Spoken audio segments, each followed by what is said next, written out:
Hey y'all, have you ever wondered what are the most common things, most stupid things students get in trouble for in the dorms that are not, just drinking alcohol or being ridiculous? Today I'm going to share with you my top 15 things, and these are from my experiences.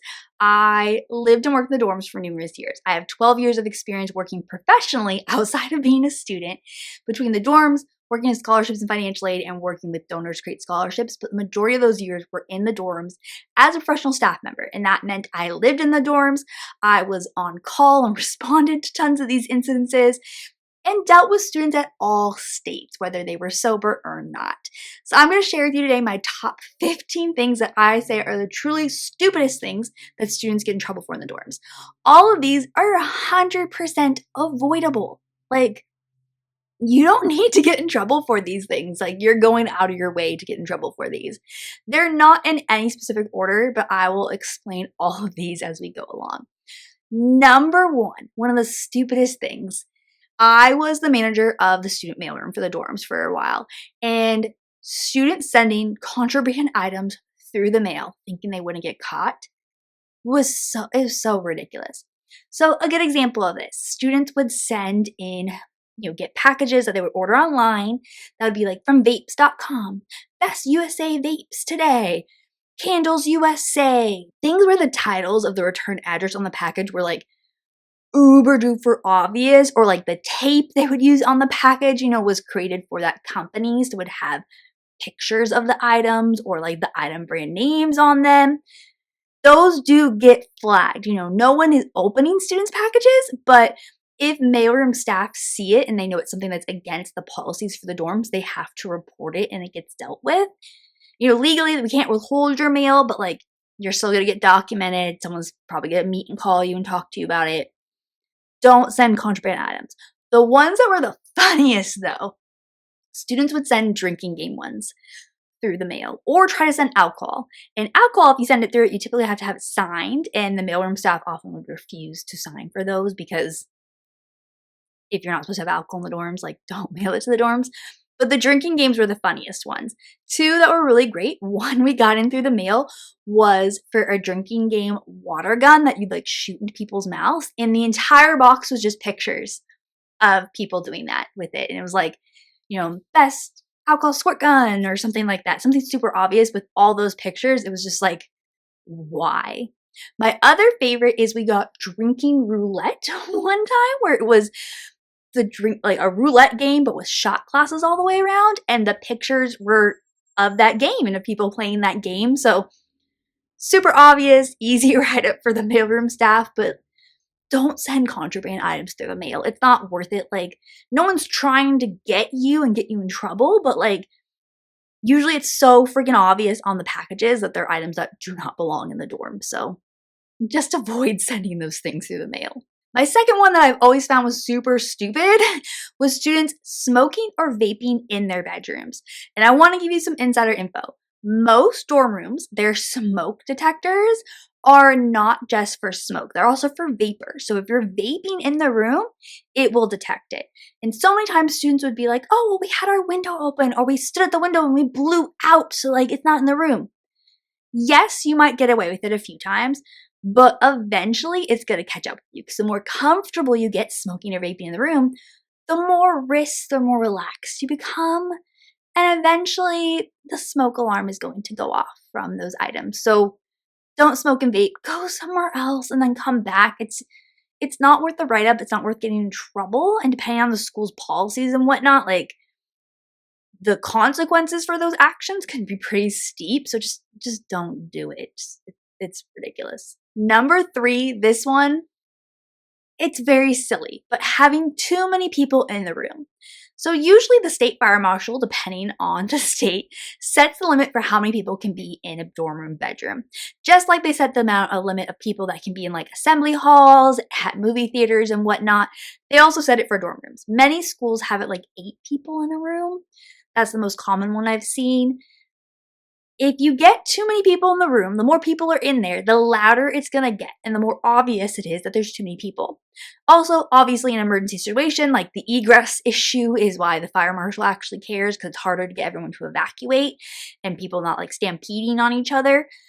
But people get in trouble for this all the time. Like, it's not something any RA wants to write somebody up for, but if you're going to have more than the limit of people in the room, go to the lounge, go outside, go somewhere else, like, because y'all are going to get loud.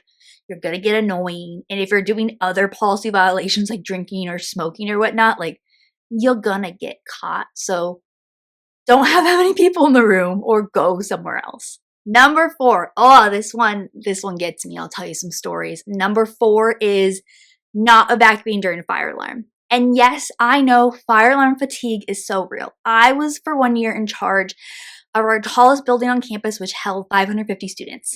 It's a lot of humans. And there were nights where the fire alarm went off multiple times. We were all frustrated. The students are frustrated. The fire department is sick of us at that point. And the more alarms happened, and more happened throughout the year, students would stop evacuating. Now, obviously, this is a safety issue because if, like, it's a real fire, like, you're screwed. Like, why? You got yourself injured or killed because you didn't evacuate? Like, that's ridiculous. Your parents don't want to hear that. But many times, students would smoke or vape in their room and then, like, convince themselves it wasn't them who set off the alarm. So they'd stay in the room. And obviously, the fire department, the police department, campus safety goes with us to check the space to make sure it's not like an actual fire. And then we'd find all the people there and then get to document them and go through that whole thing. And even if you evacuate a room, but you're the room that like set off, the system does tell us what room it was. So like you're going to get talked to anyway. But it always entertained me when people wouldn't evacuate after they set up the alarm. 1 year in that building, we had a group of guys who were vaping in their room. And when I was there with campus police, like, hey, why didn't you not evacuate? They're like, well, we didn't want to evacuate in the rain. I was like, cool. So over 500 other students did. And I did. And at the time I was 5 months pregnant. So I said that as well. I was like, I'm 5 months pregnant. And I evacuated in the rain and it was a rainstorm. Like, well, we didn't go and get wet. Cool. So you made over 500 other people evacuate in the rain because you felt like smoking in your room. And then you didn't want to evacuate. So like their charges of policy violations just added up with that. Also, a lot of times students will not evacuate when the alarms go off and they hide in their rooms, especially if they've not, set off the alarm. But we have a tendency to silence the alarms when we are dealing with the rooms. So let's say the fire department comes and they confirm there's not an actual fire with students vaping or doing something stupid. We'll silence the alarms. That way, while we are addressing that situation with the students, or we're double checking with the police department and fire for the evidence, because usually the evidence is like left out and we're taking pictures of it and documenting it, or afterwards we have to like reset all the fire doors and whatnot, we'll turn the alarm off so the alarm is not continuously blaring in our ears. And residents who do not leave their rooms think, oh my gosh, it's over, and they'll start coming out of their doors and going to the bathroom, seeing if people are back in and whatnot. There's so many times where like the police and fire would be like, hey, come up to, 5th floor. And I'd be on my way to 5th floor and the elevators don't work during fire alarms. So like you're hacking up those stairs.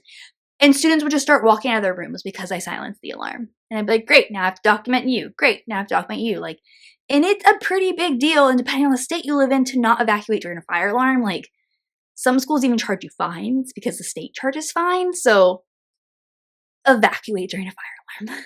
Number 5 is flags. This one gets me every time because many schools don't have flags as something allowed because it is a very easiest fire hazard. Like, those light up, they're going to take the whole dorm room with them. But for some reason, college students, especially boys, are really attached to having flags on their walls. And most of the time, they don't even have flags at home in their bedrooms. Like, many of them bought them for their dorm rooms. You don't need it. Buy a poster. Or don't put anything up. Or put pictures up. Something like, why are you having an obvious fire hazard that you have to get documented about, and then you like take it down and put it back up? It just becomes a stupid power play over a flag. Like, you don't need a flag. Your day-to-day life is not impacted by needing to have this flag on your wall. So just don't have the flags if they're not allowed. Same with number 6, candles. Candles are not allowed in most dorms, and for good reason, because so many dorm fires have been started by candles. Like, most dorm rooms are like 12 by 12, 12 by 10 small little boxes. Like, there's so much stuff in them. Things are so flammable. One candle can get knocked over and take out half the building. Like, it happens that quickly. So Don't have candles. It's not worth it, especially if you have a policy against it. Just don't have them. It's just stupid. And even if you're saying, "Oh, well, we never light them." If it's against the policy to have candles, it's still against the policy to have candles even if they've never been lit. So just don't do it. Number 7. This is probably one of the most irritating things for my RAs is students not getting rid of their alcohol empties. Now, at many schools, it is still a policy violation to have empty alcohol bottles and containers in the room and cans. And students like to have trophy bottles. Sometimes they're bedazzled in their rooms. Like those are a policy violation. But a big one is at breaks. So like fall break, winter break, spring break, RAs are usually required to do room checks to check that like the building is safe, windows are shut, lights are turned off, like there's no massive like leaks or things. We check every single room. And so many times my poor RAs would open a door to a room and right in front of the door in the recycling can would be a bunch of alcohol empties. Like, they put them in the recycling, they were going to take them out and then they forgot about them. It's so frustrating because now that RA has to take the time to write a report and then the professional staff have to either like send a letter or meet with the students and deal with it. Like it's silly. Like if you're going to drink in your room and it's not allowed, get rid of your empties. Like it's not that complicated. Don't just leave them around where people can see them. Don't have trophy bottles. Like get rid of your shit. Especially if it's not allowed. Just get rid of the evidence. Number 8 is vandalism in the halls. This one, like, even as an RA, like made me heated. So many times students would like vandalize bulletin boards or tear down posters or flyers for no good reason. Like you would watch the cameras and see people walking by a bulletin board that student, like an RA took tons of time to make, put their heart and soul in. And a student would walk by and just rip the board down. Like that's vandalism. Like why it took you more energy to destroy the thing than it would have if you just would have walked by. Like don't be an asshole. Don't vandalize shit. It's not that complicated. Okay, so these next 3 all have to do with sneaking alcohol into the building. They are all ones that I have seen so many times, and like, it's just so freaking obvious. It's obvious to the staff who's like working the front desk. It's obvious to other residents, obvious to RAs and professional staff. Like, be better. Like, I'm gonna give you the true tea. Like, don't sneak alcohol in these ways. So number 9 is sneaking alcohol in through a bin. So oftentimes in dorms, we'll leave 1 or 2 of like the move-in bins that students use to move in and out of the halls in case students do like a Costco haul or like they go home and come back with a bunch of stuff so they can use a bin. Well, it's really obvious when students check out the bin and put alcohol and things in it, and then all of a sudden there's like jackets and blankets like covering everything in the bin so that we don't see it. Like, that's sus. Like, why would you be covering all your stuff that you bought or brought from home or whatnot with jackets and blankets? Like, that's screaming, there's something here that shouldn't be. And, RAs can't stop you and ask you to move that. We can tell you need to move it. We can tell you need to dump all your items out and you can't use the cart anymore and find all the alcohol. So just don't do it. It's stupid. Number 10, I actually saw this for the first time when I was a student and I was dating an RA, and like this one's low-key creative but like also still stupid, is sneaking alcohol in through a sleeping bag. So you have a rolled sleeping bag and you can fit a bottle through it. And the first time I saw it, most of the time when like friends are coming to visit friends in the dorms, they don't usually bring like a lot of bedding or sleeping bags. Like, think logistically, like you should have some bedding, but students don't usually bring sleeping bags into the dorms. And someone was carrying the sleeping bag very cautiously, and you could see the top of the Grey Goose bottle like hanging out. And it was a huge bottle. Like it was a huge Grey Goose bottle. And I've seen it a few times since then of students trying to like shove bottles and cans into other things, and then they're carrying things like way more preciously than you would normally carry something. Like when you're carrying a sleeping bag, you're like, it's a light thing. You're not like, oh, my sleeping bag, my precious breakable sleeping bag. So that's really obvious. And then number 10, this one would get me all the time and it would make me laugh. Students would leave the dorms at like 10, 11 p.m. with a big backpack on the weekend or a big purse, like a bigger purse than you're going to take to a party. And they'd come back 10, 15, 20 minutes later, and their bag is suddenly obviously heavier or like jingling or clinking because they're glass bottles. This is so freaking obvious. Like, For the most part, you're not going to need or take a backpack out of the dorm on the weekend in the middle of the night. Like, you just don't need to. And usually if you're going to a party, unless you're going to stay somewhere, you're not taking like a huge purse with you. You're taking like a tiny little purse with you. So like those were very obvious and like sometimes frustrating things, because we'd like see a student Friday night at like midnight go out with a backpack, and we'd like count down of like how long it's going to take them to come back. And then we'd hear it clinking, we'd see it, and it's like, dude, you need to open your backpack. Why? Like, we're not stupid. We can see and hear it. So don't sneak in alcohol those ways. It's just not worth it. It's so obvious. Now, these next two are all about sneaking people in, which is kind of similar to some of the drinking ones. But so number 12 is sneaking in humans in the moving bins. And just like alcohol, people will cover their friends with like blankets or jackets and whatnot, especially when students get kicked out of a hall and they're banned and they're no longer allowed to be in that hall, but they want to go to that hall to hang out with their friends or like party. Like, it's sus to be covering your bin and like covering it with blankets or jackets, and like everyone gets in more trouble trying to sneak in a human. It's just not worth it. With that, I'll say a subset, I didn't plan to talk about this one, is opening emergency doors to let your friends in. So there's so many times when students would open like emergency exits in the fire stairwell or just other emergency exits. All of those typically are alarmed and they're super loud, and they get recorded of when they go off. And there's cameras there, so we can watch the cameras and identify who opened those doors and let the people in. And like using an emergency exit in a non-emergency and then using it to sneak people in is a big policy violation. So don't do it. It's not worth it. Like, it's just stupid. That's what it is at the end of the day. Now, number 13 is sneaking people in during a no guest period. A lot of college campuses will have no guest period, like during big like drinking holidays, so like Halloween, St. Patrick's Day. They won't allow extra people in the dorms who don't live there. Sometimes if the dorm is open during breaks, they'll also have those no guest periods. Sneaking somebody in during no guest period is like a double whammy of sneaking somebody in. Like, you're gonna get in more trouble. And honestly, like, even if we don't know everybody who lives in the building, we recognize people. Even me living in a building with 550 students, I didn't know everybody by name, but I knew enough of them by name and I knew faces. So when someone would come in, I'm like, I've never seen your face before in like 6 months of being here. Like, that was sus. And if you're asked questions and you don't know what floor you live on, who your RA is, like, you're gonna get caught. It's just gonna happen. Like, don't sneak people in when you're not supposed to. Don't sneak people in general, but really not during no guest weekends. Okay, my last two, and these are two truly stupid ones. Number 14 is being too loud during quiet hours. Now, every dorm is gonna have some form of like quiet hours or courtesy hours where it is a time period. Most of the time it's like 10 p.m. to 6 a.m. or midnight to 6 or 8 a.m. where we ask you not to be blasting your music, not to be like laughing and screaming, not running down the halls. And so many times students, when they're doing things they're not supposed to be doing, when they're like smoking, vaping, drinking, having too many people in the room, like they get loud. Or just blasting loud music for no dang reason in the middle of the night. Like, you are disturbing everybody else and it's super obvious and you're going to get written up for it. And if you get enough of those like do add up and create bigger consequences. Like, don't be an asshole.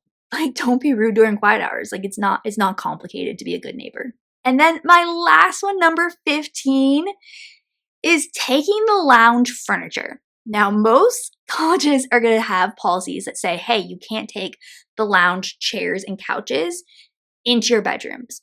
One, because like they don't fit. They're like a fire hazard because they're going to block egress and whatnot. And then not a policy violation in it, but like they're nasty. Like, the amount of people who barf on those couches, put their feet up on those couches, have relations on those couches. They're nasty. And I can tell you dorm couches are maybe cleaned once a year at the end of the year. Maybe.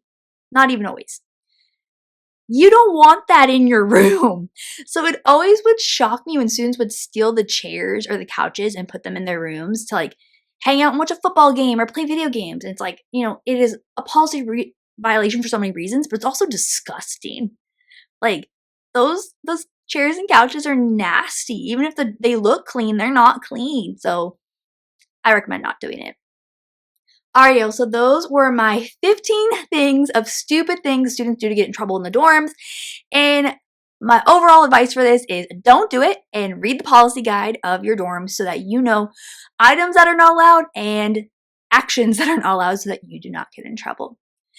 If you like this video, please make sure to like and subscribe, and I hope you're having a wonderful day. I'll see you soon.